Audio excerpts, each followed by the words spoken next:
Hello, I'm here just going to share my personal experience with Xinjiang Concentration Camp. The first time Xinjiang Concentration Camp got my notice is when I read the news report from BBC, CNN, and Al Jazeera. They report in Xinjiang region. There are a concentration camp and a re-education center for Uyghur ethnic minority. In the beginning, I feel quite shocked because I know in China there's no religion freedom. Communism is the only legal religion. Yes, there are church and a Buddhism temple, but they must pay loyalty to the Communist Party at first, unless they will be eliminated immediately. That's what happening to the Zion Church about 2 months ago, and a lot of priests were being arrested, and those followers being arrested as well. And for me, as an ethnic minority in China as well, my ethnic is Mulao. But most of us cannot tell the difference between our culture and the Han's culture. Because when the Communist Party ruling in China, they force everyone, no matter you are Han or ethnic minority, you need to learn the Mandarin, you need to learn the communism, and then you need to know the ancient culture of the Han ethnic majority. So we're being assimilated for quite a long time, several generations. So for young generation like me, we can't say is there significant difference between me and the Han majority. So I go to search the history for Uyghur people, and I find they believe in Islam, and most of them they are Muslim. So they practice this kind of religion, and they have a different food and different culture. So when the Communist Party ruled in Xinjiang in 1949, General Wang Zheng just changed their language system from Arabic alphabet to Latin alphabet, because they don't want the Uyghurs to know its own history, to continue to practice their own religion as well. It's until 1976 when China started openness and reform. They find out for Uyghur people, when they use Latin alphabet, they have strong connection with their brother, the Turkish people. The Turkish people until now, they still use the Latin alphabet, like a Uyghur does at that time. So when the Communist Party figured out they don't want Turkish people and the Uyghur people united against the communist rule, so they changed the Latin alphabet for Uyghur people back to the Arabic alphabet. So the next generation of Uyghur people, very hard to know its religion and its culture, because their culture and religion are quite unique in China.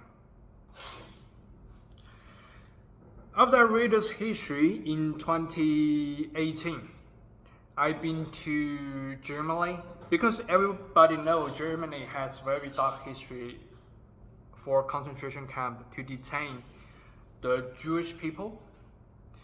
So I've been one of the concentration camp in Dachau, that's nearby Munich. That's the first concentration camp that the Nazi built in 1933. So I checked the news report for the concentration camp. They have the satellite picture, and I compare with what a Dachau concentration camp looks like from outside and inside. I checked the accommodation and I checked the outer wall. Actually, they are quite similar.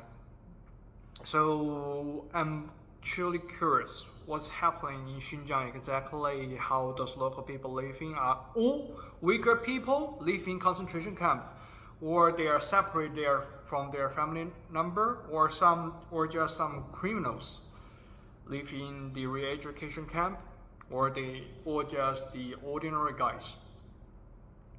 So in 2018, at the beginning of November, I booked a flight from the Hainan Airway. The flight is 737-800. The reason I still remember that it's started from 2017. There's a very famous whistleblower called Miles Guo. He exposed the corruption from the Hainan Airway, the connection with the top-tier Communist Party, especially the Vice President Wang Qishan. So I remember that flight, and then when I took the flight from Wuhan to Urumqi, and landing over here, I see almost everyone in Urumqi, they are wearing the red banner. That means they are security guards, no matter on street, on house, or in store. They are not volunteer to do that. They are being forced because there's kind of executive order from the local government. They said everyone in that region have the duty to secure the national security law to against any riot, especially from Uyghur people. Because back to 2008, there's July 5th riot against the Communist Party in Xinjiang. These things happened in Urumqi. So after that, the religion policy and the ethnic policy were being harshly restricted after that. And when Xi Jinping took the power, the concentration camp started being exposed to the public. So I checked to the hotel, and I find no matter you want to walk into a hotel, you want to walk into a store, they all have those kind of security check. I still remember there's one subway line in Urumqi, and when I went to the gate, I want to take the metro. There are 8 people surrounding me to check my bag, to check my body, just like everybody go to the airport to take the flight. Especially international flight, you fly to other country, they just going to check everything. So for the metro, they check like that. You go to bus, there's still kind of metal detectors to scan your bag and your body in case you bring something. So I prepared 2 phones.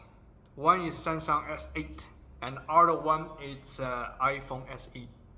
I remember that because I have to use those 2 phones just in case when the police check my phone, if I have those kind of photo, if I have those kind of international app.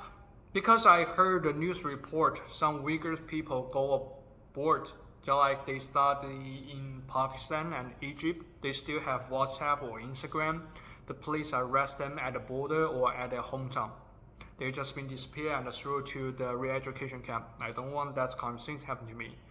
So I use the iPhone SE to use the Chinese app like WeChat and QQ and Alipay for daily life. And the other phone, the Samsung S8, for Google, YouTube, so I can still get information from outside world. And the other things, it's quite noticeable. It's when you are in Xinjiang, well, rest of China in 2018 can use a 4G network. Only in Xinjiang, they only allow the 3G network. The internet is much lower than other places. And there are so many places, armed vehicles, and police just handling the shit and a stick. Even some Uyghur people join them to against Uyghur people themselves. I believe they have been brainwashed like other Chinese does. Also, they are afraid to know the truth, because if you know the truth, you'll only live in painful and also give you risk to live in over there. And I also heard Uyghur people said, if I want to go to internet cafe, they need to show the ID all the time, and some of them, if they wanna say something on the internet, the police can very quick to target you directly. So this is kind of a horrible thing. I also have a classmate named Zhiwen Wang. His English name is Kolian. He's a classmate with us. During 2020 lockdown time, he was being invited, the so-called invited by police, because he complained on the internet in WeChat group, say something about he don't like the lockdown in Xinjiang in China. So the police just fined him, and after that we never heard anything from him. We tried to contact with him through phone, through WeChat. He never responds until now. It's more than 5 years. He just disappeared, and his hometown is Xinjiang. And he is Han ethnic majority. So if Han ethnic majority suffer like this, so you can imagine what happening to Uyghur people. So when I walk on the street, I find so many cameras, surveillance everywhere. Maybe some people know in the rest of the place in China, there are surveillance system, there are surveillance cameras as well, but it's a lot like Xinjiang. Almost every 50 meters, there are 3 cameras or 4 cameras. So there's no blind area that the police cannot check or government cannot check. Especially when I go through the University of Xinjiang, there's a propaganda word on the head of the building. They just said everyone need to pay absolute loyalty to the Communist Party. In other places around China, the government may just use propaganda, the slogan said that everyone pay the loyalty, follow the Communist Party. But in Xinjiang, everyone need to pay absolute loyalty to the Communist Party. And so it's quite nervous. And I also remember when I walk on the streets, I use my phone to call my parents. I speak in value like this, and there's a security guard with a red banner. He's staring at me for a few minutes because I think he thought no one in Xinjiang can speak loudly with any other guy even you are on the phone, because if you say something wrong, anyone can report you and the police can arrest you. So he's very vigilant about my action. But luckily nothing happened to me. I just walk away, cross the street, and then that's it. Also, I find on the main street of Urumqi, there are machine guns already loading on the armed vehicles, which I have never seen in any other Chinese cities. And I thought if I run very fast, the machine gun will shoot me directly, because they are not sure if I wanna against them or what. So everyone is very stressful, and the security situation is quite intense. So after that, I took the train, go back to Wuhan, and I share my experience in the WeChat group. Talk about what I have experienced in Xinjiang. And when I took the train out of the Xinjiang region, there are 11 hours because the area is so huge. I spent 11 hours on train without any internet connection because that's a no man zone. There's no internet service.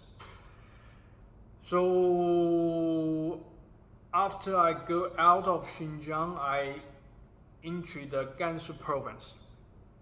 I receive a lot of message from my classmates. They just said, "Hey, why you haven't responded us? There are more than 10 hours. You haven't sent any message to us. We are worried about you because you gone to search the concentration camp, so the police can arrest you, or if they see something on your phone, they can throw me to the re-education camp as well." So they're quite worried, and I say, no, I just go through the no man zone. After I arrive in Wuhan, I feel a little bit more free. After that, I finally can breathe. In Xinjiang, actually, I can't breathe the whole time. Even though I only stayed there for 3 days, I haven't get very close to the re-education camp because that's outside of the city. But I believe that's a truth. For Uyghur people, I see the mosque were being locked. They are not being allowed to pray in the mosque. They cannot practice their religion. So I make a speech in front of my classmates, and my professor also said if I haven't responded for more than 2 days, my classmate and him cannot find me. He will help me to apply asylum. But luckily, I go back and make that speech and talk those kind of things in front of them. My classmates feel very touching because I said Xinjiang is like a black hole that no news media and no truth from that region can leak out to let everybody know. I know it's very dark, something like that. After I finish, there's a professional camera to record everything. When we do speech, when we have a group show, the camera just record everything. My teacher just took the camera away directly because he don't want me and he don't want any classmate and they don't want the whole institute to get in trouble because of this. That's why I have to use this video to explain what's happening unless I have the direct evidence. Everything happened about 7 years ago. I also noticed one thing, because in other places of China, when people begging on the streets, probably very few people will help them to give them money. But in Xinjiang, when Uyghur people begging, the other Uyghurs, they will give the beggar some money. Almost everyone will do that, and they will ask him, and he really care about him. So I find the Uyghur people are very kind. The culture and the religion are very special, but because of the communist rule, they eliminate any religion, any cultural differences, the cultural diversity. Including me, I was being assimilated to the Han majority, so I'm only ethnic minority as Mulao in name. So that's whole of this video.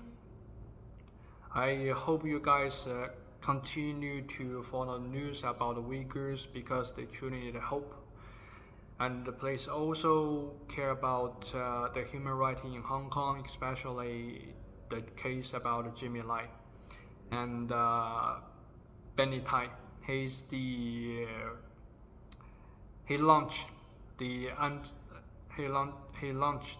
Occupied Central movement back to 2014. I also have a speech with him. So that's it. Thank you.